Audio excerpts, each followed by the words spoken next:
यूसुफ और पोतीफर की पत्नी। जब यूसुफ मिस्र में पहुंचाया गया तब पोतीफर नामक एक मिस्री ने, जो फ़िरौन का हाकिम और अंगरक्षकों का प्रधान था, उसको इश्माएलियों के हाथ से, जो उसे वहाँ ले गए थे, मोल लिया। यूसुफ अपने मिस्री स्वामी के घर में रहता था और यहोवा उसके संग था, इसलिए वो भाग्यवान पुरुष हो गया। और यूसुफ के स्वामी ने देखा कि यहोवा उसके संग रहता है और जो काम वो करता है उसको यहोवा उसके हाथ से सफल कर देता है। तब उसकी अनुग्रह की दृष्टि उस पर हुई और वह उसकी सेवा टहल करने के लिए नियुक्त किया गया। फिर उसने उसको अपने घर का अधिकारी बना के अपना सब कुछ उसके हाथ में सौंप दिया। जब से उसने उसको अपने घर का और अपनी सारी संपत्ति का अधिकारी बनाया, तब से यहोवा यूसुफ के कारण उस मिस्र के घर पर आशीष देने लगा। और क्या घर में क्या मैदान में उसका जो कुछ था, सब पर यहोवा की आशीष होने लगी।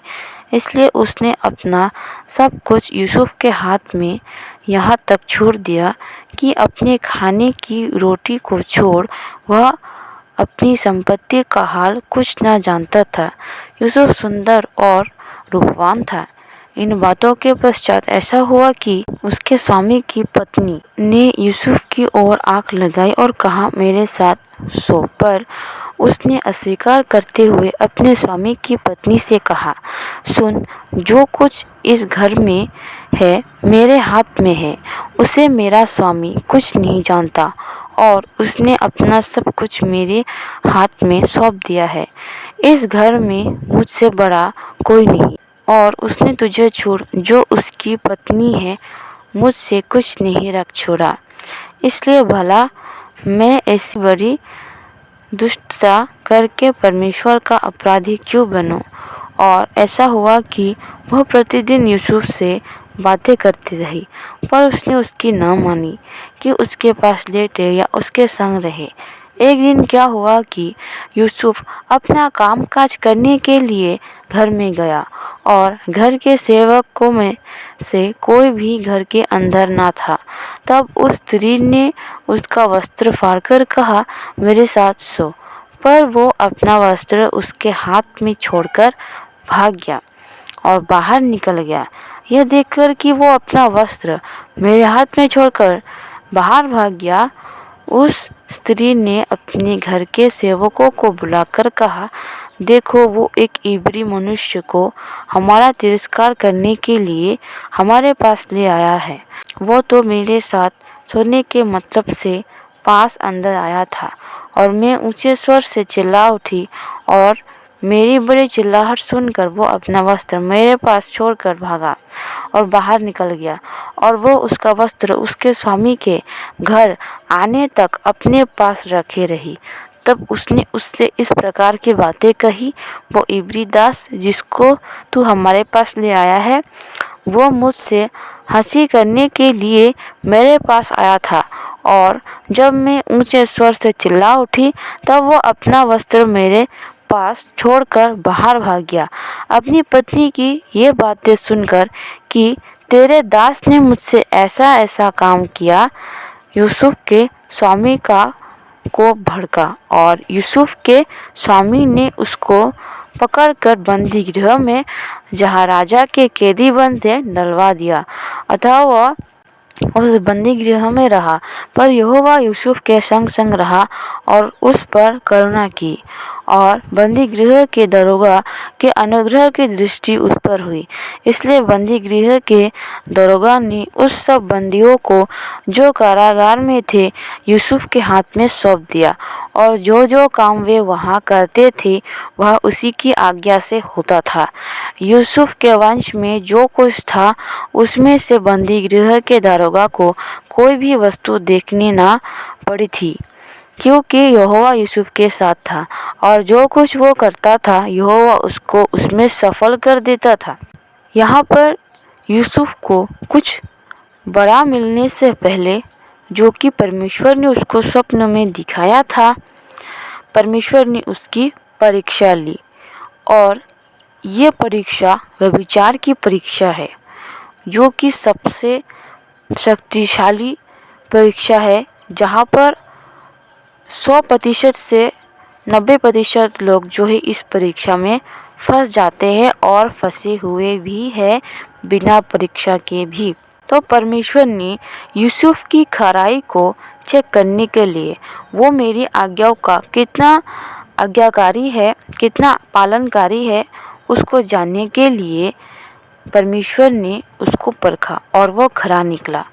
उसने मनुष्य को रुष्ट कर दिया परमेश्वर के आज्ञा के लिए, परंतु यूसुफ ने परमेश्वर की आज्ञा न टाली और उसको रुष्ट ना किया, परंतु वहाँ से अपने वस्त्र को ही छोड़कर भाग गया। भले ही वो अपने नंगाई को जो है एक्सेप्ट करने के लिए सज्ज था, परंतु परमेश्वर के विरुद्ध पाप करने के लिए वो सज्ज नहीं था, इसलिए वो वहाँ से भाग गया।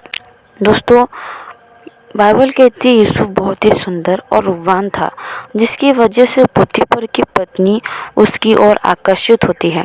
सबसे बड़ी बात तो ये है कि यूसुफ परमेश्वर की राहों में, परमेश्वर के मार्गों में बहुत ही खराई से चल रहा था और शैतान को यह बात हजम नहीं होती है। इसीलिए पहले तो वो उसकी पोतीफर की पत्नी के द्वारा उसको बहलाता है, फुसलाता है। जब वो नहीं मानता तो शैतान उसके साथ ज़बरदस्ती करने पर भी जो है उतर आता है, परंतु वो अंततः सफल नहीं हो पाता। और परमेश्वर ने जिसके द्वारा यूसुफ के दिन भले कर दिए थे, उसको सभी वस्तुओं का अधिकारी जो उसको कर दिया था, जो है शैतान ने उस व्यक्ति को भी, अर्थात जो है पोतीफर को भी उससे दूर कर दिया। हाँ, जिसके द्वारा वो एक बड़ा आदमी शायद बन सकता था। शैतान ने जो है, परमेश्वर ने जो यूसुफ के लिए उसके आशीषों का मार्ग का द्वार खोला था, उसने वो बंद कर दिया। लेकिन परमेश्वर हमारा बहुत शक्तिशाली है, सब कुछ कर सकता है। अगर एक दरवाज़ा शैतान बंद करेगा तो क्या हुआ, हमारे लिए और भी दरवाजे खोलने के योग्य है। और ठीक ऐसा ही हुआ। जो है पोतीफर ने यह सब बातें उसकी पत्नी के मुख से सुनी और उसको कारावास में डाल दिया। फिर भी वहाँ पर भी परमेश्वर ने उसका साथ नहीं छोड़ा, क्योंकि यूसुफ ने उसकी आज्ञा मानी, वो खरा निकला और वहाँ पर भी यहोवा की कृपा उस पर बनी रही, उसकी आशीषें उस पर बनी रही। ठीक इसी प्रकार हमारे साथ भी ऐसा ही होता है।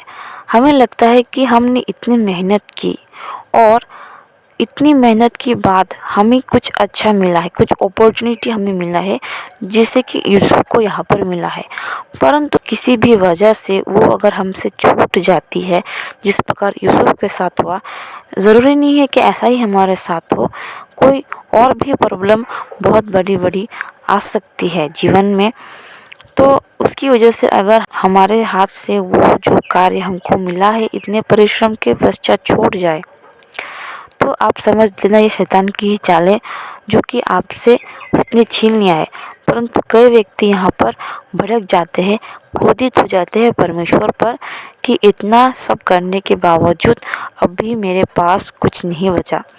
परंतु यूसुफ ने परमेश्वर पर कभी नहीं शक किया, कभी नहीं उस पर गुस्सा किया कि ऐसा क्यों हुआ, ऐसा मेरे साथ ही क्यों हुआ वगैरह।